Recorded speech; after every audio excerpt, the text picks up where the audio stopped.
In my 10 minutes, I'm just going to try and go through the different application process, different step, what matters, what doesn't matter, and so on. So I'm going to talk very briefly about application process requirement, how to choose university in the UK, what kind of university you want to be getting into, how to choose supervisor, how to approach potential supervisors, and a final word on scholarships and funding. So most of the programs have standard requirements: a research proposal, a very short one between 1,000 and 2,000 words, a CV, a personal statement, an MA that has somehow good grades. So if you're coming from an international university or a non-UK university, you want to look into the translation of your grade, how this is going to translate in the UK system. 2 reference letters, and there might be a language test as well. So who decides on the application in the UK? It's ultimately the supervisor. In some universities, there are committees, and the committees are there to just give an okay on an application, that this application may go to the supervisor. But after all, it's going to be the supervisor who's going to decide, well, I want to supervise this project and that student, or not. So this is really the person that you want to be researching the most, focusing on the most, and trying to convince the most in your application. The most essential of all of these requirements is the research proposal. So whenever I'm getting an application, the first thing I look at before looking at a CV or anything, it is actually the research proposal. And it's the research proposal that it's either going to convince me to read through the rest of the application and contact maybe the candidate for an interview, or just say, well, I'm not interested. So very quickly, a research proposal, again, this is going to be the document that's going to decide whether you're going to be accepted or not in the program.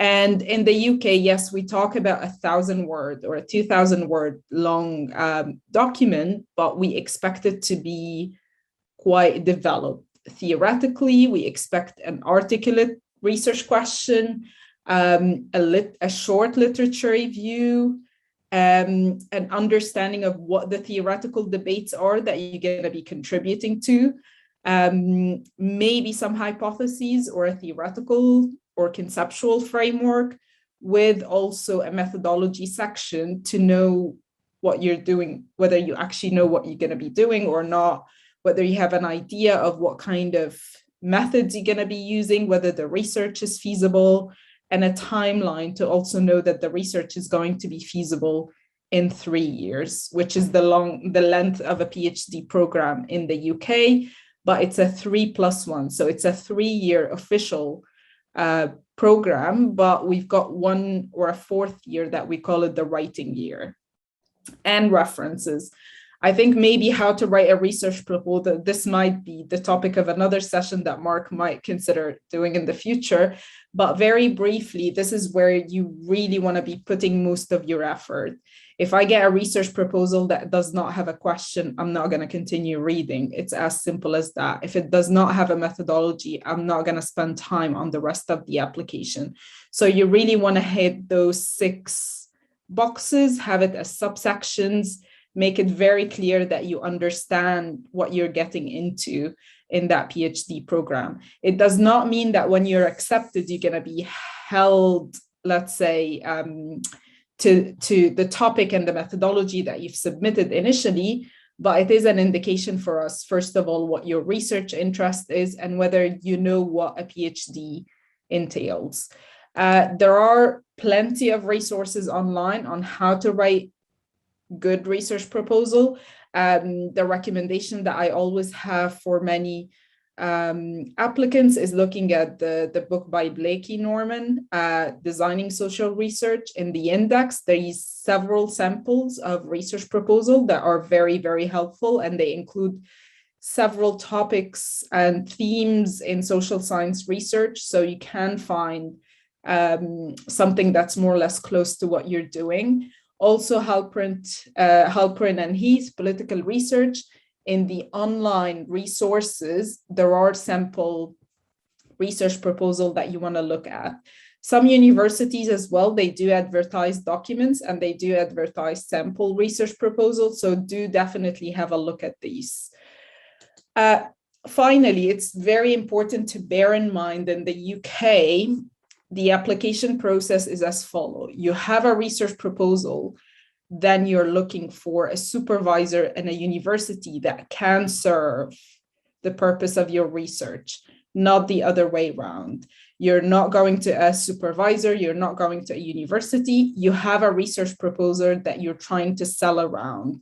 So many times I get emails with a CV. I'm not going to respond. It's as simple as that. If I'm not receiving a research proposal in the email, I know very well that the person emailing does not understand what it means to apply for a UK PhD.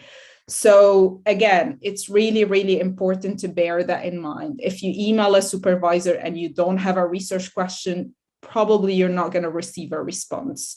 So do make sure to develop a good research proposal before starting embarking on emailing potential supervisors. Choosing the university can be an important factor, but it's not the only factor. But in the UK, we've got the Russell Group universities, which are 22 universities, and these are the research-intensive universities. There are many other universities in the UK, but they're teaching-focused.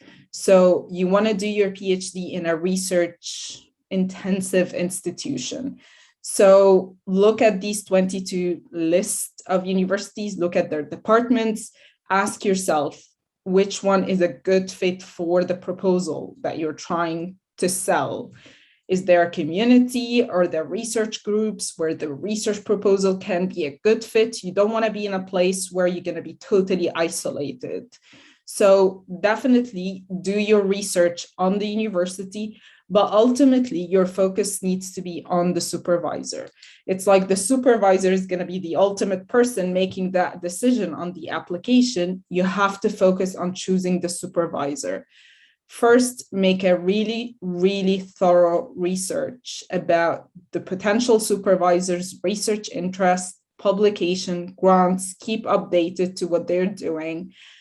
See which supervisor can actually be interested in your topic. Sometimes I get really random PhD applications, and it's very clear from the email that they haven't even looked at my profile or what I'm doing. So obviously, it's not going to get accepted and it's not going to get the attention. Make a list of supervisor. Maybe you find the perfect supervisor. You think, okay, this person is going to be a perfect fit, but they might not be available. They may be on leave, or simply their personality might not be a good fit for you. So they might be a great scholar, but you wouldn't want to work with them. So definitely keep a list because you need a long list to go through. And also be prepared that somehow the supervisor is going to be the person that you're going to be working with for 4 years. And it's going to be the person that you're going to be interacting with the most. So again, it's a matter of scholarship, but it's also a matter of whether this is a nice person. Is he going to respond to my emails? Is he going to give me the feedback and the support that I need or not? So again, this is something to bear in mind. Most of the universities now in the UK, they have moved to co-supervision style.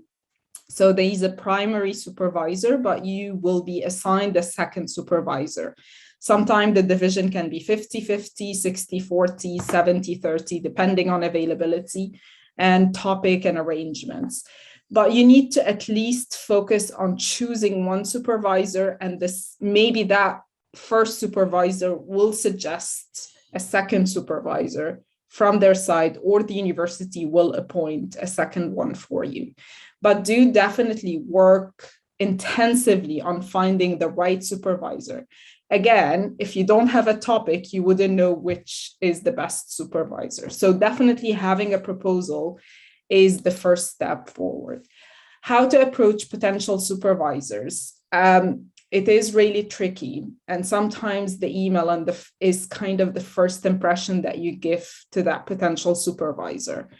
So do email with 100-word abstract, attach your proposal and your CV. You don't attach your proposal, again, you're not going to get a response. Don't write lengthy email, just 100-word, giving them an idea about, okay, this is what I want to work on. If you're applying for funding as well, you need to give them plenty of time. Don't email them 1 week before the deadline. Don't email them the night before. Give them several months. Most of the people in the UK, they're overworked, overloaded.